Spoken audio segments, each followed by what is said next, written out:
GDS సమ్మెకు నాయకత్వం వహించినందుకు ఏఐజీడీఎస్యు ప్రధాన కార్యదర్శి ఎస్ఎస్ మహదేవయ్యను విధుల నుంచి తొలగించిన కేంద్ర ప్రభుత్వ చర్యకు నిరసనగా Prakasam division AP Ongole post office ప్రధాన కార్యాలయం ముందు ధర్నా కార్యక్రమం చేపట్టారు. All India postal employees union group C postman, MTS, GDS సిబ్బంది ఈ ధర్నాలో పాల్గొన్నారు. కేంద్ర ప్రభుత్వం తీసుకున్న ఈ చర్యను వెంటనే ఉపసంహరించుకొని మహదేవయ్యను విధుల్లో తీసుకోవాలని, లేని పక్షాన దశల వారీగా అన్ని పోస్టల్ కార్యాలయాల వద్ద ధర్నాలు చేపడతామని తదుపరి కార్యాచరణ ప్రకటించి రాష్ట్రంలోని అన్ని పోస్టల్ కార్యాలయంలో పనిచేసే సిబ్బంది విధులు బహిష్కరించి ఢిల్లీలో ధర్నా కార్యక్రమం చేపట్టడం జరుగుతుందని తెలిపారు. పి వెంకటేశ్వరరావు, నేను గ్రామాల తపాలా ఉద్యోగాల రాష్ట్ర సంఘానికి ఆర్గనైజ్ సెక్రటరీగా పనిచేస్తున్నాను. ముఖ్యంగా మేము ఈ రోజున చేస్తున్నట్టు ధర్నా కార్యక్రమానికి మెయిన్ కారణం ఏంటంటే మా జనరల్ సెక్రటరీ ఎస్ఎస్ మహదేవ గారిని ధర్నాలు చేపిస్తున్నాడని, నాయకుల చేత స్ట్రైకులు చేపిస్తున్నాడని, మాకు ప్రతి దసరా పండుగ కూడా దసరా బోనస్ ఇవ్వాలి గవర్నమెంట్. ఆ దసరా బోనస్ ఇవ్వకుండా ఆ దసరా బోనస్ కి మాకు దాని సంతోషం లేకుండా మహదేవ గారికి రిమూవ్ ఆఫ్ సర్వీస్ అనే ఉద్యోగాన్ని తొలగించడం జరిగింది. కాబట్టి ఇది ప్రభుత్వం చేస్తున్నటువంటి దమనకాండ. నాయకుల మీద ఈ విధంగా కూడా కార్మికుల మీద ఒక దమనకాండ చేస్తే పై నాయకులు కనుక వాళ్ళని రిమూవ్ సర్వీస్ చేస్తే కింద నాయకులు ఎవరు కూడా భయపడి స్ట్రైక్ చేయరని, ప్రభుత్వం వ్యతిరేక చర్యలు చేయకుండా ఉంటారని గవర్నమెంట్ ఈ కుట్రపూర్తిమైనటువంటి కార్యక్రమం జరుపుతుంది. గత 3 సంవత్సరాల క్రితం కూడా ఎన్ఆర్పీ అయినటువంటి ఆల్ ఇండియా కేంద్ర సంఘాన్ని కూడా దాన్ని మామూలుగా రైతు సంఘాలకి వాళ్ళు చేస్తున్న ధర్నా కార్యక్రమానికి వీళ్ళు సందాలు ఇచ్చారని, ఆ నెపంతో కూడా ఎన్ఆర్పీ కూడా రికగ్నైజేషన్ గా రద్దు చేసింది. ఏ కాడికి కేంద్రం లెవెల్లో కూడా కేంద్ర ప్రభుత్వ ఉద్యోగాలన్నింటిలో కూడా ఒక పోస్టల్ శాఖలోనే ఎన్ఆర్పీ ఒక పెద్ద శాఖ, దానికి తోడుకున్నటువంటి 3 లక్షల మంది ఎంప్లాయీస్ ఉన్నటువంటి గ్రామీణ తపాలా ఉద్యోగులు కూడా మాది కూడా ఒక పెద్ద సంఘం. ఈ 2 సంఘాలను కనుక నిర్వీర్యం చేస్తే ఇది ప్రభుత్వానికి తిరగడదు.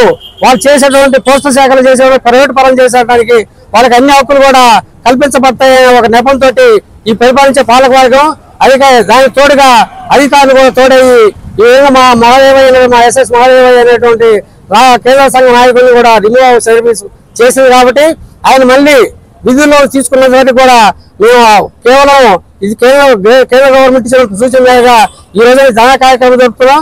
వాస్తవంగా ధర్నా కార్యక్రమం ఉదయం 9 గంటల నుంచి జరపాల్సిన కార్యక్రమాన్ని కూడా మా విధులు నిర్వహించుకొని మేము ప్రజలకు ఎటువంటి ఆటంకం జరగకుండా మేము వాళ్ళ ప్రజలకు సేవ చేసి వచ్చి ఇక్కడ మా ఎస్ఎస్ మహదేవ కోసం మేము ధర్నా చేస్తున్నాం అంటే ప్రజలందరూ కూడా దీన్ని గమనించాలి. కామ్రేడ్స్, మేము కోరుకుంటే మా జీతాలు ఏం కాదు, మాకు అవసరమైన పే కమిటీ రావాలి. 2020 పే కమిటీ ఇవ్వాలి. వాళ్ళు ఎలక్షన్ దృష్టిలో పెట్టి ఢిల్లీ ఎలక్షన్ దృష్టిలో పెట్టుకొని పే కమిటీ నిర్ణయించింది. ఈ రోజుకి దానికి విధి విధానాలు కూడా ప్రభుత్వం ఏమీ కల్పించలేదు. కాబట్టి వీటన్నిటి తోడుగా రేపు రాబోయే రోజుల్లో వీళ్ళు కేంద్ర సంఘంగా ఒక బలమైన సంఘంగా ఉన్నటువంటి ఏఐజీడీ సంఘాన్ని నిర్వీర్యం చేస్తే కానీ ఈ పోస్టల్ శాఖని మనం అడ్డుకోగలుగుతామనే ఉద్దేశం మీద ఎస్ఎస్ మహదేవ గారి ఉద్యోగాన్ని తొలగించడం జరిగింది. కాబట్టి మేము మా మహదేవ గారిని మళ్ళీ విధుల్లో తీసుకున్నంత వరకు రాబోయే రోజులు మా కేంద్ర సంఘాలు ఏ పిలిపించినా కూడా నిరోధక సమీక్షణ లేదా ఇలా అధ్యక్షులు ఏదైనా కూడా మేము చేయడానికి కేంద్ర స్థాయి నుంచి కూడా మేము అందరం కూడా తోడ్పాటు అందిస్తామని, మేము చేసే ఈ సమ్మెలో కూడా కానీ ఈ ధనాలు కూడా ప్రజలకు ఎటువంటి అసౌకర్యం కలిగితే అది మా తప్పేం కాదు, గవర్నమెంట్ చేసేటువంటి తప్పేగా ప్రజలు గమనించాలని కోరుకుంటూ ఈ విలేకరుల ద్వారా కూడా మేము ప్రభుత్వాన్ని హెచ్చరిస్తున్నాము. Thank you comrades. నా పేరు శ్రీనివాస్ కుమార్ అండి. నేను ఈ ఆల్ ఇండియా గ్రామీణ డాక్ సేవక్ యూనియన్ ప్రకాశం డివిజన్ ప్రెసిడెంట్ గా పనిచేస్తున్నాను. మేము గ్రామీణ ప్రాంతాల్లో పనిచేసేటువంటి డాక్ సేవకులు అంటారు మమ్మల్ని. మేము మా న్యాయమైనటువంటి హక్కుల కోసం ఎన్నో దశాబ్దాల నుంచి అనేక రకాల పోరాటాలు చేస్తున్నాం. ఆ పోరాటాల్లో భాగంగానే గత 2023లో దేశవ్యాప్తంగా మా అందరి జీడీఎస్లు అందరికీ కూడా ఆరోగ్య వైద్య సౌకర్యాలు కావాలని గ్రాడ్యుటీ కమలేష్ చంద్ర అనేటువంటి ఒక ఆయన ఇచ్చినటువంటి కమిటీ ఉంది. ఆ సిఫార్సులు సానుకూలమైన సిఫార్సులు ప్రభుత్వం అమలు చేయకుండా ఉంటే అవి అమలు చేయడం కోసం అని చెప్పి మేము సమ్మె చేసాం. అయితే ఆ సమ్మె చేస్తుంది మీరు తప్పు సమ్మె చేయకూడదు అనేటువంటి ఉద్దేశంతో మీరు సివిల్ పోస్టులో పనిచేసేటువంటి అవుట్ ఆఫ్ సివిల్ పోస్టులో పనిచేసేటువంటి వాళ్ళు మీరు అని చెప్పి ప్రభుత్వం మా మీద తీవ్రమైనటువంటి కక్ష సాధింపు చర్యలు తీసుకుంటుంది. దాంట్లో భాగంగానే ఈ రోజున మా జనరల్ సెక్రటరీ అయినటువంటి కామ్రేడ్ ఎస్ఎస్ మహదేవయ్య గారిని విధుల్లో నుంచి తొలగించడం జరిగింది. రూల్ 10B అనేటువంటి ఒక జీవో ఇచ్చి తద్వారా ఆయన విధుల్లో నుంచి తొలగించడం జరిగింది. మేము దాన్ని గట్టిగా నిరసిస్తున్నాం. మేము మా న్యాయమైన హక్కుల కోసం పోరాడుతున్నామే కానీ వేరే ఇతరత్ర ఎవరిని ఇబ్బంది పెట్టేటువంటి పరిస్థితుల్లో మేము లేము. ఖచ్చితంగా ఆయన తిరిగి మళ్ళా విధుల్లోకి తీసుకునేంత వరకు మేము నిరంతరం ఈ పోరాటం చేస్తామని తెలియజేస్తున్నాం. రాష్ట్ర మహిళా అధ్యక్షురాలని మా జనరల్ సెక్రటరీ గారు మాకు 8th పే కమిషన్ ఉంది నెక్స్ట్, అది దాన్ని మాకు అనుకూలంగా చేయడానికి ప్రయత్నిస్తున్నాడని గవర్నమెంట్ రిమూవ్ చేసింది. ఆయన వెంటనే రీవర్క్ చేసుకోవాలని చెప్పి మేము ఖచ్చితంగా ఈ స్ట్రైక్ చేస్తున్నాము, ఈ ధర్నా చేస్తున్నాము. ఖచ్చితంగా మా జనరల్ సెక్రటరీ గారిని డ్యూటీలో తీసుకునే వరకు మేము ఈ స్ట్రైక్ మాత్రం ఆపవు, ఈ ధర్నా మాత్రం ఆపవు, వెంటనే తీసుకోవాలని కోరుకుంటున్నాం. డివిజన్ ఏజీడీఎస్ సెక్రటరీ నేను.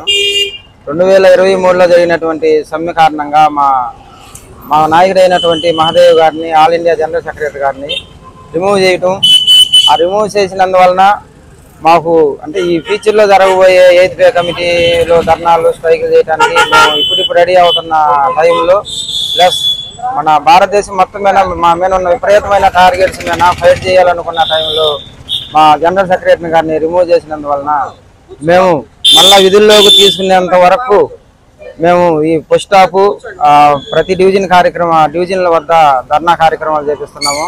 నెక్స్ట్ స్టెప్ వచ్చేసి ప్రతి సర్కిల్ ఆఫీస్ వద్ద ధర్నా కార్యక్రమం చేస్తాము.